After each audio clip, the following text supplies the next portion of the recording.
He newly formed U.S. Space Force is deploying troops to the Arabian Peninsula. Space Force now has a squadron of 20 airmen stationed at Qatar's Al Udeid Air Base in its first foreign deployment. The force, pushed by President Donald Trump, represents the sixth branch of the U.S. military and the first new military service since the creation of the Air Force in 1947. Future wars may be waged in outer space, but the Arabian Desert already saw what military experts dubbed the world's first space war, the 1991 Desert Storm operation to drive Iraqi forces from Kuwait. Today, the U.S. faces new threats in the region from Iran's missile program and efforts to jam, hack and blind satellites. We're starting to see other nations that are extremely aggressive in preparing to extend conflict into space. Carl Todd Benson, director of Space Force troops at Al Udeid, told the Associated Press, "We have to be able to compete and defend and protect all of our national interests." In a swearing-in ceremony earlier this month at Al Udeid,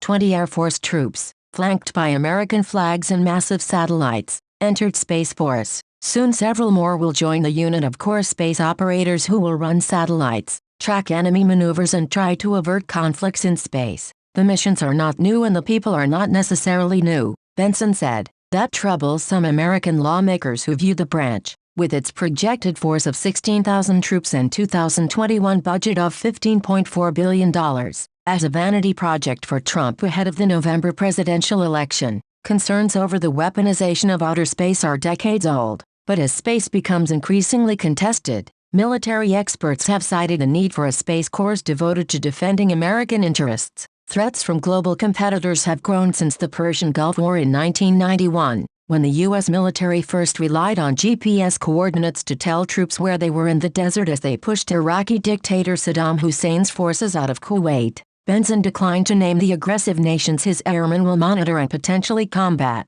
but the decision to deploy Space Force personnel at Al Udeid follows months of escalating tensions between the U.S. and Iran. Hostilities between the two countries, ignited by Trump's unilateral withdrawal of the U.S. from Iran's nuclear accord, came to a head in January when U.S. forces killed a top Iranian general. Iran responded by launching ballistic missiles at American soldiers in Iraq. This spring, Iran's paramilitary Revolutionary Guard launched its first satellite into space, revealing what experts describe as a secret military space program. The Trump administration has imposed sanctions on Iran's space agency, accusing it of developing ballistic missiles under the cover of a civilian program to set satellites into orbit. World powers with more advanced space programs, like Russia and China, have made more threatening progress, U.S. officials contend. Last month, Defense Secretary Mark Esper warned that Russia and China were developing weapons that could knock out U.S. satellites, potentially scattering dangerous debris across space and paralyzing cell phones and weather forecasts,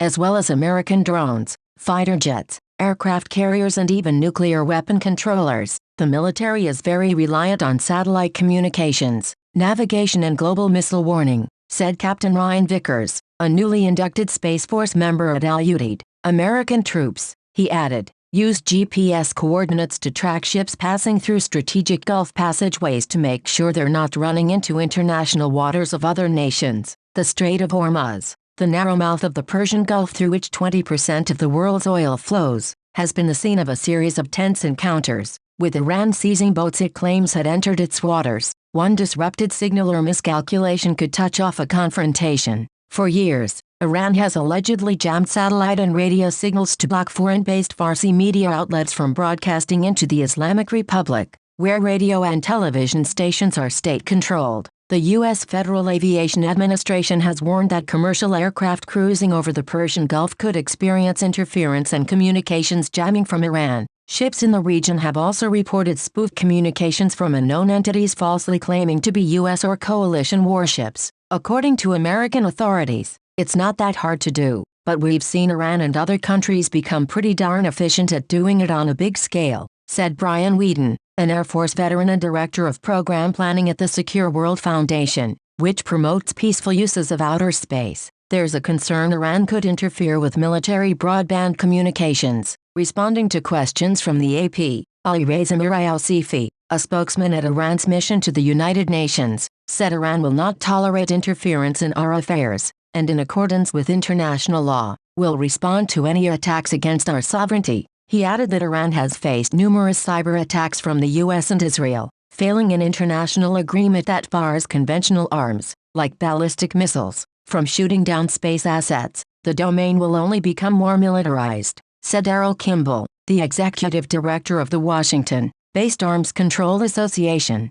Russia and China have already created Space Force units, and the Revolutionary Guard's sudden interest in satellite launches has heightened U.S. concerns. Still, American officials insist the new Space Force deployment aims to secure U.S. interests, not set off an extraterrestrial arms race. The U.S. military would like to see a peaceful space, Benson, the director of Space Force troops stationed in Qatar, said. Other folks' behavior is kind of driving us to this point.